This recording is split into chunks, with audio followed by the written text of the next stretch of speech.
नमस्कार, प्रणाम। आप सभी का स्वागत है आपका अपना चैनल द करैल में। आज हमारी मौजूदगी ग्राम सभा महवी में है, जिसकी तहसील मुख्यालय मोहम्मदाबाद से दूरी 4-5 किलोमीटर है। हमारे बगल में जो शख्स बैठे हैं, जिनका नाम धनंजय प्रधान जी है, जानते हैं इनके बारे में। छात्र संघ के नेता रह चुके हैं। पिछली बार ग्राम सभा का चुनाव, प्रधानी का चुनाव भी लड़े थे। परिचय दीजिए हमारे धन्यवाद दर्शकों को। अभिषेक जी, आपका बहुत बहुत। मैं धनंजय प्रधान, शाहजहां डिग्री कॉलेज के पूर्व छात्र नेता भी हैं और भाजपा युवा मोर्चा के पूर्व जिला मंत्री रह चुके हैं। वर्तमान में भाजपा मंडल उपाध्यक्ष गुनाघाट हैं। युवा आजकल राजनीति में करियर नहीं बना रहे और अब कहाँ ये राजनीति की दलदल में फंसे हुए हैं, क्या कहना चाहेंगे?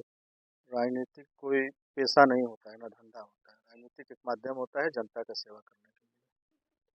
हम उसके माध्यम से अपना जनता का सेवा करते हैं। युवाओं के लिए करियर भविष्य है राजनीति में? कोई भविष्य नहीं है। भविष्य अपना बनाना चाहिए। आदमी बिजनेस करे, धंधा करे, उसमें कुछ समय निकाल कर जनता का सेवा करे, यही करते हैं हम लोग। और कब लड़े थे आप छात्र संघ का चुनाव? 2012 में। 2012 में चुनाव हार गए थे आप। हाँ हाँ, मनोबल नहीं टूटा है आपका? मनोबल कभी नहीं टूटेगा। हार जीत लगा रहता है। देखिए, कभी धूप होगा तो कभी छाँव होगा। अगर राजनीति में कोई घबरा गया, संघर्ष से जीवन है, कोई घबरा कर नहीं राजनीति किया जाता है। हार जीत तो लगा रहता है, वो तो भाई। और भारतीय जनता पार्टी में आप कब से जुड़े हैं? 2010 से 2010 से? मंडल अध्यक्ष 2010 में युवा मोर्चा के। और अभी भी उसी पार्टी से जुड़े हुए हैं? उसी पार्टी में ग्राम सभा का चुनाव भी लड़े थे, आप हार गए चुनाव। और लड़े थे। तो ये कितने वोटों से हार गए थे? क्यों हार गए चुनाव आप? फिर भी आपका मनोबल टूटा नहीं? चुनाव जैसे युवाओं के लिए है, राजनीति में करियर है युवाओं के लिए? आप ही बताइए। जातिवाद में जनता करियर तो नहीं कह सकते हैं, लेकिन जनता की सेवा भी कह सकते हैं इसको। तो क्यों हार गए ये ग्राम सभा का चुनाव? आप क्यों हार गए? उस जातिवाद में। अभी इस बार चुनाव लड़ेंगे आप? अगर जनता चाहेगी तो मैं चुनाव लड़ूंगा। अगर गांव की जनता का मन मिजाज बना तो मैं चुनाव से पीछे नहीं हटूंगा, चुनाव लड़ूंगा। तो आपको 12 वर्ष हो गए राजनीति में, हमको लगता है 14 वर्ष हो गए।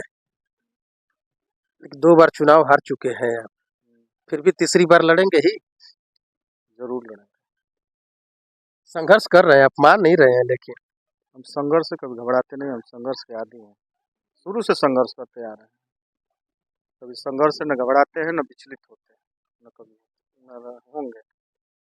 पड़ता है कैसे ऐसे छोड़ देंगे, बस यही। कहेंगे पिछड़ों का गाँव है, उसके बावजूद भी मेरे दादाजी 25 साल तक कुछ न कुछ जनता को, मतलब जनता के लिए किए होंगे। जनता उनको इसीलिए मानती होगी, जनता कुछ न कुछ बनाई होगी, तो 25 साल रहे हैं। चलो पूछते हैं। धनंजय जी, 2010 में आप छात्र संघ का चुनाव हार गए, 2012 में, 2021 में ग्राम प्रधानी का चुनाव हार गए आप, लेकिन फिर भी लगे हैं। मैं तो बोलूंगा कि आपको ये सब राजनीति बंद करना चाहिए।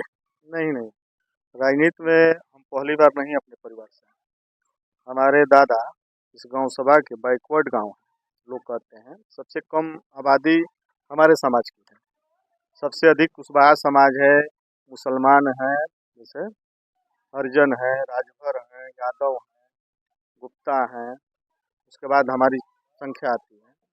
हमारे दादाजी 25 साल इस गांव सभा के प्रधान रहे हैं। 25 साल, इसमें कुछ उनके अंदर रहा होगा। जनता उनको मानती होगी, सेवा किए होंगे, तभी तो 25 साल लगातार रहे हैं। तो अपने दादाजी को देखकर राजनीति में आए क्या आप? जरूर, मैं अपने दादाजी को ही देखता रहा। तो अगली बार प्रधानी का चुनाव लड़ेंगे आप? लड़ूंगा। अगर जनता का मिजाज होगा, जनता चाहेगी हमको लड़ाना, तो मैं चुनाव लड़ूंगा। चुनाव से पीछे नहीं हटूंगा अगर जनता का सहयोग रहा तो। और भारतीय जनता पार्टी में अभी तक कहाँ तक पहुँचे हैं आप? वर्तमान में मंडल उपाध्यक्ष हैं। मेरा मकसद यही दिखाने का है कि युवा वर्ग जो है राजनीति में कहीं ना कहीं आने से कतरा रहा है। 2013 में विश्वविद्यालय का आंदोलन हुआ था। उस समय समाजवादी पार्टी की सरकार थी और प्रशासन ने लाठियां जैसे हम लोग को मतलब नौजवानों को पीटने लगी। अगर मैं चाहता तो मैं भाग जाता, लेकिन अपने छात्र नौजवानों को छोड़कर नहीं भागे। अब 2500-30 लाठी मेरे ऊपर बरसाई गई और 3 दिन सदर हॉस्पिटल में मैं एडमिट था। मतलब हालत खराब हो गई थी, इतना पुलिस हमको मारी थी। लेकिन कभी उससे हम फिर संघर्ष किए, कभी भी संघर्ष से हम लोग पीछे नहीं हटते हैं। हमको नहीं लगा डंडों से कभी डरते नहीं है, इतना जानिए न, डर हमारे अंदर का है। कोई चाहेगा कि हम माफिया हैं हमको डरा ले, किसी की ताकत नहीं कि हमको डरा सकता जब आप छात्र राजनीति में रहे हैं है।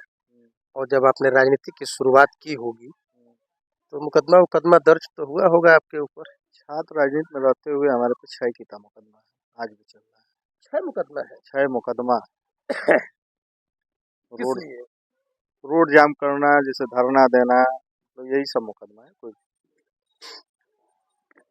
राजनीति इतना आसान नहीं है राहुल जी। आज का युवा वर्ग जब अपने राजनीति में पदार्पण करता है, घर वाले उसको मना करने लगते हैं, ऐसा क्यों आखिर? मुकदमे की वजह से क्या है? हाँ, मुकदमे की वजह से घर वाले डर जाते हैं कि कहीं लड़के का करियर खत्म ना हो जाए, कोई केस मुकदमा ना हो जाए, यही वजह। लेकिन फिर भी अब धनंजय जी लगे रहे केस मेरे घर मुकदमा होने वाले के भी बावजूद। मना करते थे चुनाव लड़ने के लिए 6 साल का, लेकिन मेरे दादाजी ने बहुत सहयोग किया। मेरे पापा मना कर रहे थे ना, नहीं करेगा, लेकिन दादाजी कहे ना ही मन बदलो। हम मुकदमा तो भाई मर्द है तो मुकदमा हो ही करेगा। आदमी जो संघर्ष करता है तो कुछ ना कुछ होता ही है। जब मुकदमा से नेता घबरा जाएगा तो फिर कहाँ राजनीति करेगा, कहीं नहीं करेगा, कुछ नहीं कर पाएगा। जब हम सोच ले कि हम चुनाव हारेंगे कि जीतेंगे तो चुनाव क्या लड़ेंगे, वो मर गया। जो डर गया वो मर गया, पहले ही डर गया हम चुनाव हार जाएंगे तो मर गया। अब एकदम मन बना लिया है आप सक्रिय राजनीति में। सक्रिय राजनीति में तो है भी 14 साल से, आगे भी बने रहेंगे। एकदम हमेशा बने रहे, मैदान छोड़ के भागेंगे नहीं। कभी नहीं। जनता का हम बता ही रहे हैं आपको कि जनता का अगर मूड बना के हम चुनाव लड़े हैं तो मैं चुनाव लड़ने के लिए तैयार हूँ, पीछे नहीं। मुझे बेहद अच्छा लगता है जब कोई युवा वर्ग राजनीति में पदार्पण करता है। तो जब युवा व्यवस्था में आता है, व्यवस्था परिवर्तन होते देखते बहुत अच्छा लगता है मुझे, और होना भी चाहिए। नहीं तो 3-4 पीढ़ियों तक एक ही परिवार के लोग चलते रहते हैं। गलत बोल रहा हूँ? बीच में मेरा परिवार जैसे राजनीति में सक्रिय नहीं था, मतलब 20-25 वर्ष तक, 30 वर्ष तक, मानिए 25 वर्ष तक राजनीति से दूरी बना दी थी परिवार के लोग। एक पीढ़ी जैसे हमारे पिताजी की जो पीढ़ी है, इसमें तो हमारे दादाजी लड़े, तो चाचा भी प्रधान रहे हैं, 2 पीढ़ी रही, तो चौथी पीढ़ी में हम पदार्पण किए। तो भी आप छात्र संघ के नेता के साथ साथ और भाजपा में क्या रहे हैं आप? भाजपा युवा मोर्चा के जिला मंत्री रहे हैं, जिला मंत्री रहे हैं। और इसके वर्तमान में भाजपा के मंडल उपाध्यक्ष हैं। हमारा मंडल उपाध्यक्ष हैं। और तीसरी बार ग्राम प्रधान, ये अपना ग्राम प्रधान का चुनाव हुआ है, चौथी बार लड़ेंगे आप, हो सकता है तो। जिला पंचायती का भी मन है क्या? जिला पंचायत अगर भारतीय जनता पार्टी देगी तो मैं चुनाव लड़ूंगा। लड़ेंगे अपना? वैसे हम अब प्रधानी ही लेना चाहते हैं। अगर प्रधानी में सामान्य आ गया तो ग्राम प्रधानी का चुनाव लड़ेंगे। लड़ेंगे। अगर सामान्य नहीं आया तब जाके जिला पंचायत में। सामान्य नहीं रहेगा, अगर जिला पंचायत सामान्य हो गया तो फिर भारतीय जनता पार्टी अगर चुनाव मतलब लड़ाना चाहेगी तब मैं चुनाव लड़ूंगा, नहीं तो निर्दल चुनाव नहीं। आइए पूछते हैं भाजपा नेता धनंजय प्रधान से, महाराष्ट्र चुनाव और झारखंड के चुनाव को लेकर क्या सोचते हैं? क्या सोचते हैं धनंजय जी? तो अच्छी सोच है, वहाँ की जनता को बहुत बहुत धन्यवाद देना चाहता हूँ। और झारखंड की जनता को? झारखंड में कुछ चूक हुई है भाजपा से, जो भी हुई है तो आम जनता नहीं लाइक है, तो हम उसका स्वागत करते हैं। जनता का जनादेश का हम तो ये नहीं कर रहे हैं कि वहाँ भाई बेईमानी से जीते हैं। जनता ने अगर उनको जिताई है इंडिया गठबंधन को, तो हम जनता का स्वागत करते हैं। उनका निर्णय को भाई स्वागत करते हैं, निर्णय दी तो अच्छा दी, कुछ सोच कर ही दी हो।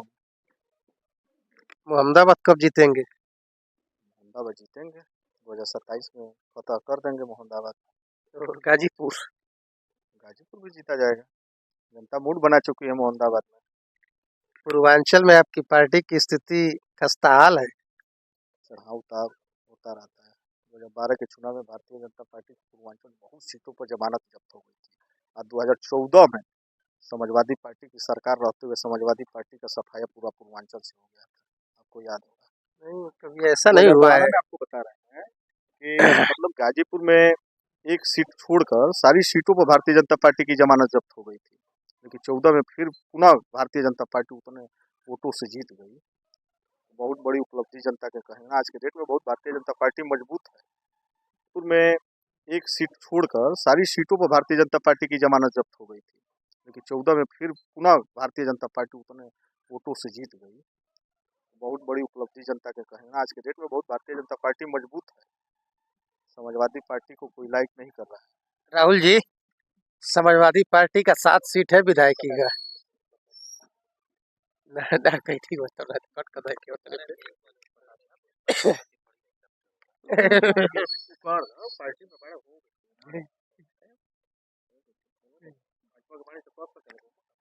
डेरी के बारे में कोई ना क्या साला चलाते हैं। पीछे जो ये डेयरी देख रहे हैं गाय की, धनंजय प्रधान जी की ही है। उन पशुपालकों के लिए विशेष वीडियो है ये। धनंजय प्रधान जी के डेयरी को हम दिखाने का काम करेंगे, और राजनीति के साथ साथ डेयरी के चलाने का भी कार्य आप करते रहते हैं। हाँ, डेयरी चलता है हम लोग को। तो देखिए, पशुपालन मतलब बाप दादा से चल रहा है, थोड़ा बढ़ा लिए हैं, यही किए हैं। कितने रुपए लीटर दूध जा रही है? जैसे 45 रुपये जाती है। 45 रुपया डेयरी पे देते हैं? कहाँ देते हैं? जैसे यहाँ से भी चला जाता है, डेयरी पर भी जाता है, तो डेयरी पर जैसे 40, 42, 44 आ जाता है। लेकिन हमारे करेल में तो 35 रुपये और 37 रुपये लीटर से दूध ज़्यादा नहीं है। और आप क्या इतना महंगा क्यों? जैसा सिचुएशन हो, शहर में जाएंगे तो 60 रुपये, 70 रुपये अरे तो लीटर। कितनी दूरी है यहाँ से मोहम्मदाबाद की? लेकिन फिर भी हमारे यहाँ ना 35 रुपये लीटर गाय का, तो बल्टा वाले 35 से 37 रुपये। बल्टा वाले 35 रुपये लेते हैं, हमारे यहाँ पे देते हैं 35 रुपये। आइए देखते हैं धनंजय जी के डेयरी को एक बार दिखाएंगे। हालांकि मैं गौ सेवा बहुत मतलब मन लगता है मेरा करने में, और डेयरी देख लिया मैं, मतलब अच्छी गाय देख लूँ मैं, हिल नहीं सकता वहाँ से, बिना देखे जा नहीं सकता। तो धनंजय जी के यहाँ, धनंजय प्रधान जी के यहाँ ये डेयरी देखा ना तो मुझे रहा नहीं गया। मैं सोचा मिल कर ही और देख कर ही जाऊंगा।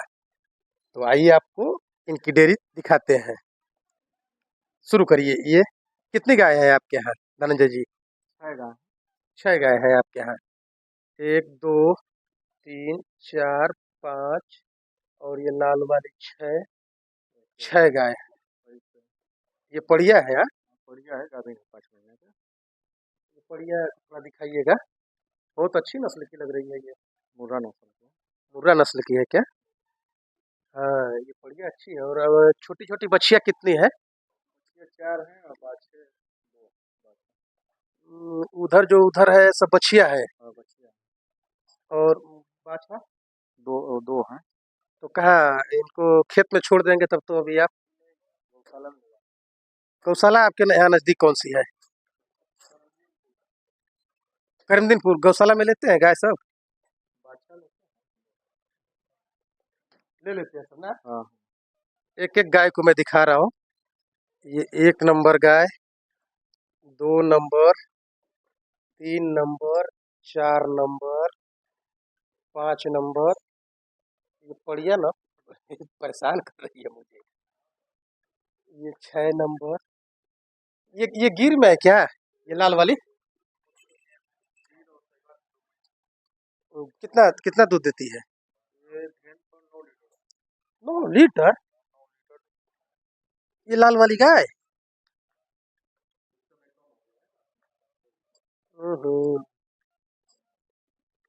पशुपालक इलाके के पशुपालक लोग ध्यान दे सकते हैं। ये बहुत अच्छी सुंदर डेयरी है। ऊपर शेड लगा हुआ है, पंखे की व्यवस्था है, लाइट की व्यवस्था है। और ठंड में अभी क्या करेंगे? चारों तरफ से पर्दा गिरा देंगे। चलिए ठीक है, शाम हो गया है, अंधेरा हो गया है।